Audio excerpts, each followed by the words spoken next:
a small medical device manufacturing company based in Dingwall, just north of Inverness, and we make a combination of in vitro diagnostics and medical devices for the health, fitness and wellness market.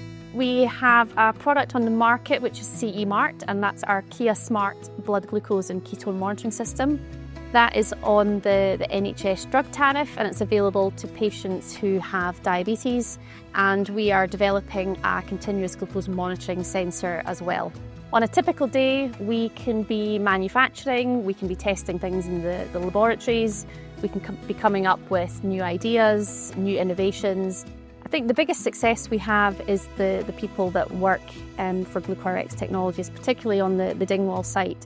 Many of the scientists and engineers that we have here have in excess of 10, 15, 20 years experience in the medical device manufacturing field, but we're also very fortunate to have a number of very high calibre graduates which we've managed to recruit. I think I do enjoy most about the job here is actually the variety of projects we get to work on, the different things we can be involved in. So you're not just stuck in one job and one role, so it's nice to have that. Because we are a research, development and manufacturing company, I get the chance to develop more skills, but also a wider range of experience. I get more responsibilities, which are great for my personal career growth. All of our meetings, all of our discussions, that concept that we come to, eventually that's brought into something tangible. And when we finally see the results of our work, that's one of the most exciting things about what I do. So GlucoRx Technologies are one of many actually life science companies in the Inverness area, and we're very fortunate that we have very good links with some other companies in the area.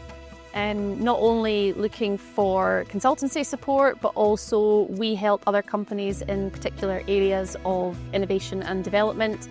We also work quite closely with Regmore Hospital and the Centre for Health Science, and part of our quickness to market was the relationship we built with the Centre for Health Science, and particularly the R&D and innovation team to do the clinical testing.